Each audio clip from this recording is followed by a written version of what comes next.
Today, car buyers are shopping online, in-store, and everything in between. Retail 360, Cox Automotive's suite of connected end-to-end tools, empowers your dealership to deliver the seamless experience consumers want. Reach out to your rep to learn more. Welcome to Daily Drive for Wednesday, August 6th, 2025. I'm Kellen Walker in Las Vegas. Today on the show, Honda's profits take a plunge, signs of trouble for EV startups, and Infiniti hopes new concepts will provide some badly needed buzz around the brand. Plus, even with President Trump's changes to environmental regulations, 6 automakers still have obligations to California's strict standards. Shay Burns of Alex Partners joins the show to talk about what that means for manufacturers. It wouldn't affect any of their long-range planning and their cycle plan. What it may have some impact on is the mix of vehicles that they sell in order to meet those commitments. Let's run through all the news you need to know to keep up in the auto industry. Honda's losing confidence in its grand plans for electric vehicles. Red ink from its US EVs, as well as write-offs for delayed EV investment and development, are adding to the hit from tariffs. In the latest quarter alone, Honda booked a $780 million one-time charge for EV-related misfires. That's an amount that's almost as high as total cost from US tariffs. The double impact of EVs and tariffs halved Honda's operating profit in its fiscal first quarter that ended June 30th. Profits plunged to $1.7 billion. That's down from $3.4 billion the year before.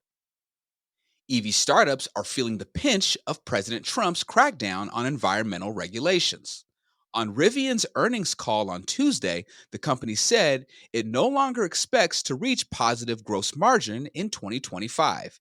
It cited headwinds, including policy changes that have reduced the value of regulatory credits and other subsidies. Despite that, Rivian reiterated its 2025 delivery guidance of 40,000 to 46,000 vehicles, but it will need a strong second half to hit that range. The company reported a second quarter net loss of $1.1 billion. That's an improvement over its $1.5 billion net loss in the same period last year. Meanwhile, Lucid trimmed its full-year production outlook. The company now expects to produce between 18,000 and 20,000 EVs in 2025, down from its earlier forecast for 20,000.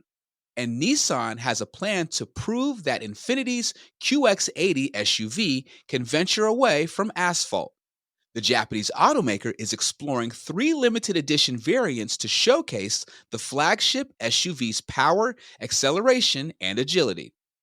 The model line expansion isn't about driving incremental sales as much as it is about building awareness for a brand in urgent need of it. Infiniti's share of the U.S. luxury segment has fallen by more than half since 2018 to just 2.8% last year. That's according to the Automotive News Research and Data Center. And those are today's headlines. You can find more details on all those stories at autonews.com. And joining me now to talk more about his scoop about Infiniti's QX80 expansion is our own Urvash Kakaria, who covers Nissan and other automakers for us at Automotive News. Urvash, welcome back to Daily Drive. Good to be back. So, Urvash, Infiniti will tease 2 of the 3 QX80 variants through concept cars at the Pebble Beach Concours d'Elegance in Monterey, California this month. What do we know right now about these models and their significance for the brand? Sure. So these 3 concepts and potential variants aren't about creating incremental sales, creating a lot of new sales for the brand. But what it's meant to do is address a major pain point, which is a complete or a significant lack of awareness among consumers of the Infiniti brand. Infiniti effectively has 2 models in its lineup, 2 crossovers. And while new product is coming, Infiniti is sort of challenged with creating awareness, creating excitement around the brand. And that's the purpose of these 3 variants. So broadly speaking, Infiniti is taking the QX80 and is coming out with a high performance variant as well as a rugged, outdoorsy, lifted version of the QX80. Infinity is basically trying to show the versatility of the QX80 platform. So the QX80 shares a platform with the Nissan Armada as well as the Nissan Patrol, which is sold globally outside the US. And the Patrol, has been around for decades. It's very well known, and it's very popular in the Middle East. So essentially, Infinity is basically trying to maximize the investment in this combined platform by trying to come out with as many models, not only to get incremental sales, but also to create excitement. Tell us a little more about these three variants. Right. So the two Pebble Beach variants are called the Track Spec.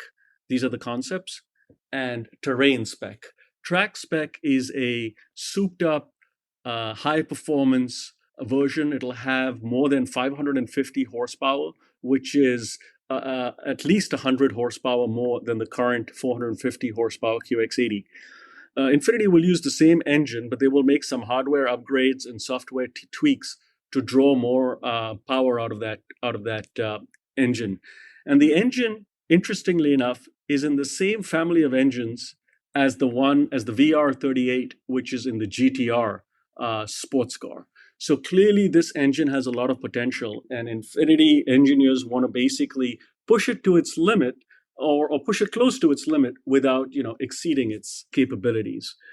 The second variant, which is the Terrain Spec, is, like I mentioned, an outdoors lifted version of the QX80 that essentially showcases the capabilities of the Patrol, which is again a very rugged and popular vehicle in the Middle East. So those are the two markets that Infinity is sort of pushing toward. And then at the SEMA show, the automaker will show a third variant. We don't have the name of the concept, but basically it's aimed at the tuner market, at the high performance tuner market. Essentially, Infinity is tapping the customers that they had with their FX line of crossovers, specifically the FX45, where the buyers would essentially, spend on upfitting their FXs with larger tires, with superchargers, turbochargers. So, an executive basically, Pons Pandikuthira, who's the product planning chief of Nissan Americas, described that model as, imagine if the GTR had a baby with the QX80. And he said it's basically a canvas of customization. It shows what the QX80 can possibly be. So it's more of a halo kind of product rather than a high volume seller. And you spoke with dealers about the need to generate buzz around Infinity. What did they tell you? Yeah, they said, product is they're starving for product, and they need more product, not just to sell, but to draw people into the showrooms, to show that Infinity is thinking of a future. So they are enthusiastic about these models, even though they say they're going to be sort of limited run, small batch models. The key, they said, is that Infinity really needs to price these cars right. It's in a luxury space, so pricing is kind of an art rather than a science, and they've got to get that formula right if this is going to get any looks from potential and even current buyers. Perfect. Urvash, thank you so much for joining me. You're welcome. Coming up, we'll hear about the 6 automakers that have legal agreements with California to keep emissions low, and what President Trump's environmental policy changes mean for them. That's next on Daily Drive. Today's consumers are using multiple channels to buy cars, online, in-store, and everything in between. And dealerships need to deliver a consistent, connected car buying experience that keeps shoppers and dealers in sync across every channel and every stage of the purchase process. Retail 360, Cox Automotive's suite of connected end-to-end tools empowers your dealership to deliver the seamless experience consumers want. With industry-leading solutions and consumer sites, Cox Automotive connects and enables shopping and buying across all channels. Consider a typical buying process. A consumer might shop for cars on AutoTrader or on a dealership's dealer.com website. At the same time, they might research the value of their trade-in on Kelley Blue Book. Whatever they're doing, your sales team will see that they're actively in market through VIN solutions. When they arrive in your showroom, you can use DealerTrack to build a deal and secure financing options. vAuto will help you price their trade-in correctly, and after they drive off the lot, you can use Xtime to keep them coming back as a lifelong service customer. Along the way, you'll get the industry's most powerful predictive insights that aggregate data from 7 out of 10 in-market shoppers and AI-led automation that puts repetitive tasks on cruise control. Reach out to your Cox Automotive rep today to learn how you can meet today's high consumer expectations to deliver a more satisfying car buying experience with Retail 360. Welcome back to Daily Drive. I'm Kellen Walker. 6 automakers are still bound by years-old contracts to improve vehicle efficiency through the 2026 model year. That's despite the Trump administration's moves to ease environmental regulations. Our own Molly Boygon wrote about it on autonews.com. She spoke with Shay Burns, a partner in the automotive and industrial practice at Alex Partners. Molly reached him at his office near Detroit. Shay Burns from Alex Partners, thank you so much for joining us on this episode of Daily Drive. Happy to join you. Thanks for the invite. So for someone who has not been following this long and winding road of the agreements that some automakers have signed with the state of California, can you take us back to 2019, 2020? How did all of this get started? Yeah, I think obviously the crux of it was the uncertainty at the time around whether California's ability to regulate greenhouse gas, as well as the other mechanisms that they have, ZEVs and those sorts of things, was going to continue as it was being challenged by the first go around with the current administration and leadership there. And so I think the OEMs were looking to add some certainty in their planning, because obviously they've got to do these things many years out as they're planning their total model mix, but also their powertrain mix. How many BEVs, how many PHEVs, how many hybrids, those sorts of things. And of course, this was before the BEV really gained in popularity in globally, and before there was, let's say, such ambitious targets in the U.S. Now, of course, that's come full circle a bit now, and things have come back to reality a bit on the overall BEV volumes and the market acceptance, at least at the current level of technology and cost and pricing. Right. So the automakers signed the agreements that would kick in the event that California lost its regulatory authority through the next presidential administration. And ultimately, that has happened. And we'll talk a little bit about how sort of solid that situation is. But so the agreements have sort of kicked in. And my understanding is that the automakers are obligated to follow those California standards through the 2026 model year, which is obviously here or right around the corner. So how would you sort of quantify the impact on the automakers who still have to meet those California regulations at this point? Yeah, obviously this laid in that span because it was 21 to 26 model year. So all of their product planning for 26 model year is obviously already been done and dusted for a while now. And indeed, you're already going to see models launching, the 26 model years launching here this year. Some of them may have already launched, and they'll be through the end of this year and early 26. So really, it wouldn't affect any of their long-range planning and their cycle plan. What it may have some impact on is the mix of vehicles that they sell in order to meet those commitments that they made through that. Now, there is it is done on a credit basis, so they do have options to acquire credits. Certainly, they may have built up credits during the period that they can pull forward, transfer, and then they do have the option to buy credits. There are also other mechanisms allowed in there of if they get to a settlement, they can't meet it, they can put monies into other things, infrastructure things, probably very similar to the Electrify America with the charging infrastructure, those sorts of deals, I think were envisioned originally as alternative methods of meeting the requirements. Right. There are those contingencies built in.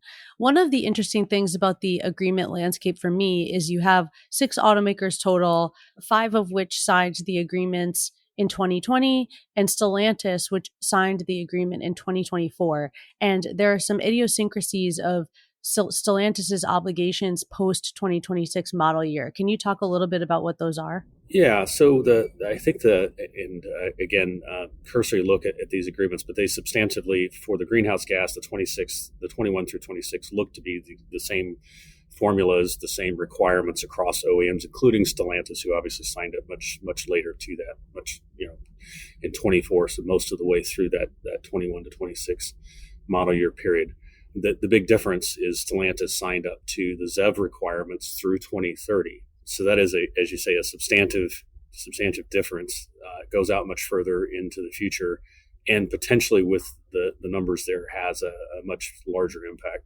The thing about that is a little nuanced, is that the greenhouse gas piece was a national average. It wasn't just specific to California. The ZEV requirements are specific to California. So there's a little bit of mitigation of kind of the scope of that, but it's still a not insignificant requirement for them.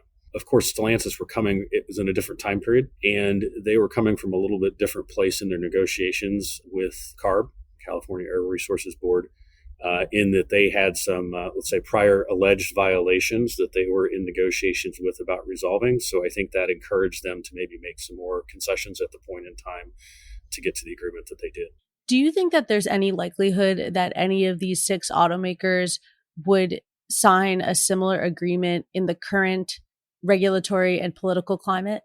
It's hard to imagine now that CARB would have much leverage given the things that have already happened. So with the CAFE, the rollback of the penalties, the current administration already talking about stripping out the EPA's ability to regulate greenhouse gases. It's not done yet, but certainly looks like they're headed that way. And then the challenging of the exemption for California. Of course, I'm sure that will be contested in court for some period of time, so that won't be done. And who knows what will happen with the next administration. But I guess I don't really see a big incentive for the OEMs to sign up to anything that has any major concessions to it at this point. And indeed, on the earnings call for Ford yesterday, Farley alluded to the fact that they hadn't built in some of the potential regulatory tailwinds, but they did see those as substantive. Can make a big difference for all of the OEMs, but them in particular with their product mix. So I don't see an obvious incentive for them to do that right now. I think for me, the situation with the California agreements really highlights the volatility of that regulatory landscape. And I don't need to tell our listeners that the planning cycles for these companies are much longer than even a 4-year presidential term. Given what you said, that, for example, the California waiver stripping will likely encounter challenges in court, well, the NHTSA CAFE fine elimination appears to be sort of settled. But as you say, the EPA endangerment finding pullback, still needs to go through the public rulemaking process and also will likely encounter challenges in court. How should companies be thinking about that long-term planning, given that this administration is headed very strongly in a particular direction? But if the last presidential administrations have taught us anything, it's that consistency is sort of hard to come by. Sure. In many fronts there. And I think, a lot of the companies have been very bullish on BEVs over the last few years, but I think over the last 18 months, we've seen a big pullback from that as let's say the consumer direction and preferences there, again, with the vehicles and the price points and the costs involved have started to evolve. So a lot of them have pulled back from those plans, but I think they've realized that in order to both meet regulatory requirements, but also the ever-changing market needs, that they really need to have a flexible strategy. So, of course, many of them are announcing, yes, some reinvestment in ICE, but also having a flexible strategy with hybrids, BEVs, PHEVs, and, of course, BEVs still in that. So I think they realize that they need to have all of those in the cycle plan, have those. The challenge there, of course, is a lot of them have pulled back on their BEV ambitions, indeed canceling and or delaying many of those products.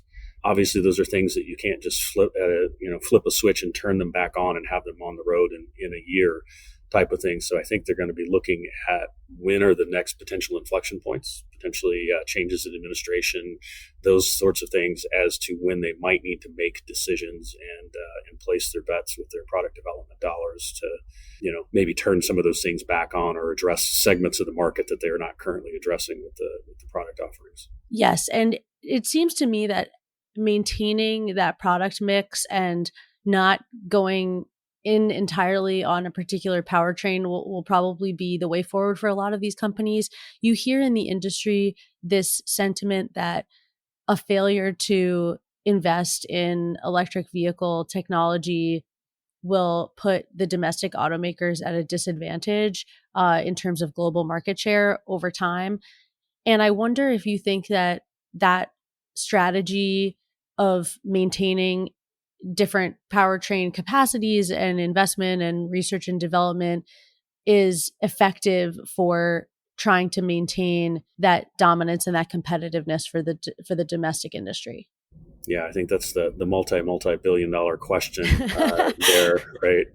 I mean, I think it's the reality of what they have to do in the near term to be able to survive to get to that next point of when is the inflection going to happen with BEVs and how are they going to be positioned? Obviously, I think in the near term, yes, they're giving up some specifically to the Chinese and the pace at which the development has been going there. Now, it's really limited to a few successful players there. It's not across the board. Then the question is at what point that happens, how quickly it happens, and, can they be a fast follower and develop that, or is there unsurmountable advantage that's in place there? A lot of that's going to be around battery technology, battery production. While the administration has pulled back on the consumer tax credits for the vehicles of $7,500 up to $7,500. They left the production tax credits in place for the batteries, at least so far.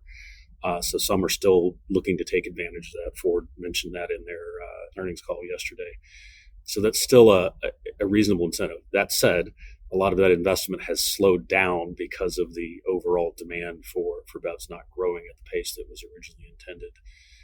So both for the OEMs and the partners that they have with the battery production. So I still think that's going to be pretty crucial for when things change. Where are the traditional automakers going to be placed to take advantage of that or be left behind? Shay Burns from Alex Partners, thanks so much for joining us on Daily Drive. That's Daily Drive for today. I'm Kellen Walker. Thanks to Automotive News executive producer Jake Neer, as well as our own Urvash Kakaria, Hans Greimel, and Lawrence Iliff for their reporting for today's podcast. You can get the latest news on emissions regulations, earnings results, and everything happening in the auto industry at autonews.com. We'd love to hear from you. Let us know what you think of the show and the topics we covered today. Send us an email at dailydrive@autonews.com or leave us a voicemail at 313-444-2774. And if you enjoyed the podcast, remember to like, leave a review, and subscribe so you never miss an episode.